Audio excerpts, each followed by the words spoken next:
Paljon onnea, äiti. Tänään on sun suuri merkkipäiväs. 75 vuotta. Eikö ole mukava, kun päästiin tällä tavalla oikein sakilla sinut yllättää? Mitä?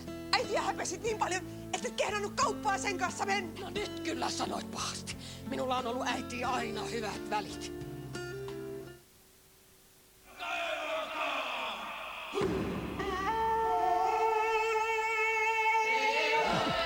Barbie and Ken. I love being in this tribe. We have to use what nature has given us.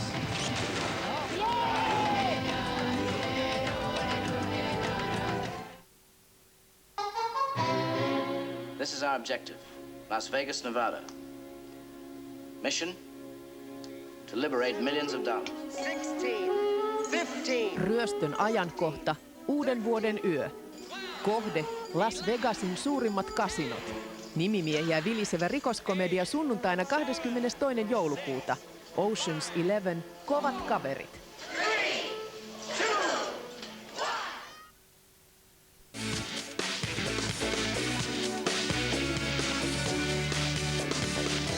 1. Katso alppihiihtoa Maikkarilta.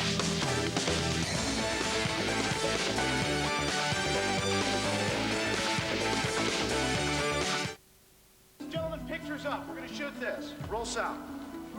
Rolling, quicker. You don't have to know anybody, you don't have to be anybody's brother. It's completely on the merits of your work. I'm calling to tell you made the top 10. It was like winning a sweepstakes. Knowing whether I've been writing all this stuff in my little room with my cat sitting on me for nothing.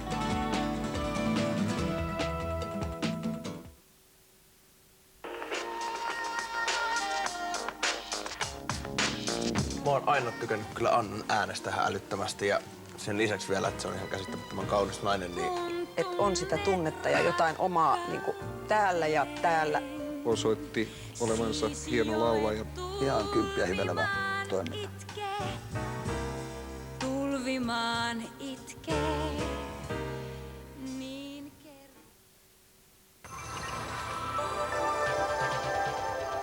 Seuraavaksi uutiset ja sää.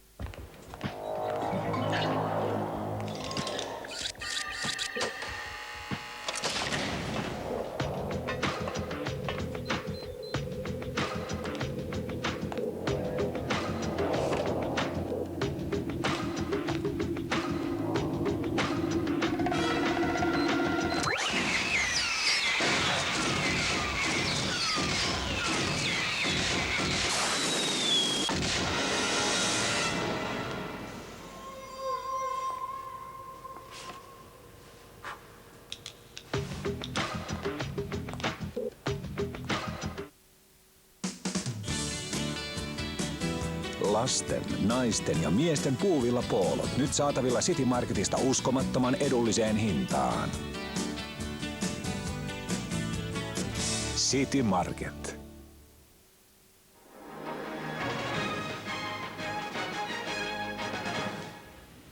Nyt lyhyesti päivän uutisia. Hyvää iltaa.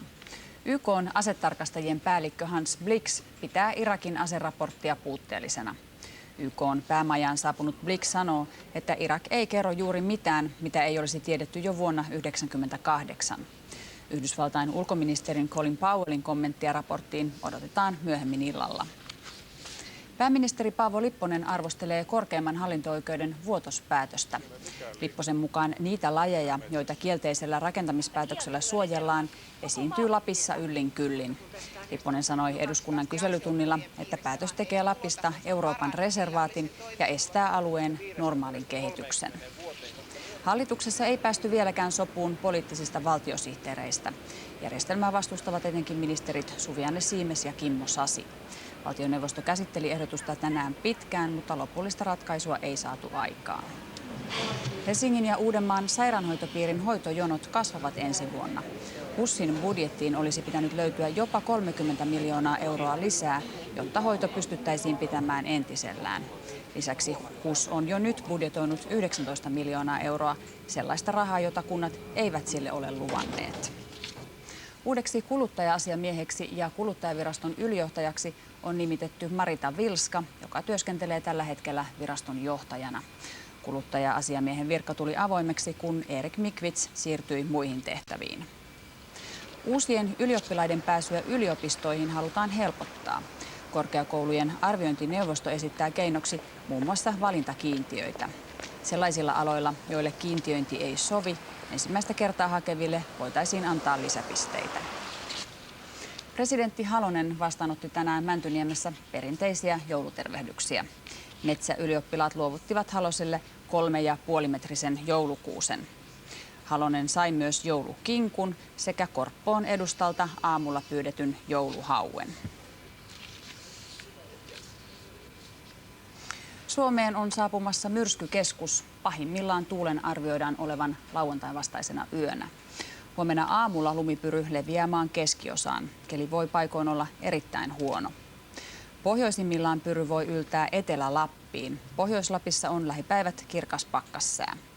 Etelässä sataa päivällä vain ajoittain lunta tai vettä. Maan keskiosassa runsas lumikertymä ja kova tuuli voivat katkoa sähköjä jo huomenna. Merialueilla tuuli yltyy monin paikoin myrskyksi. Ja lyhyt uutisvälähdys jälleen tunnin kuluttua. Näkemiin.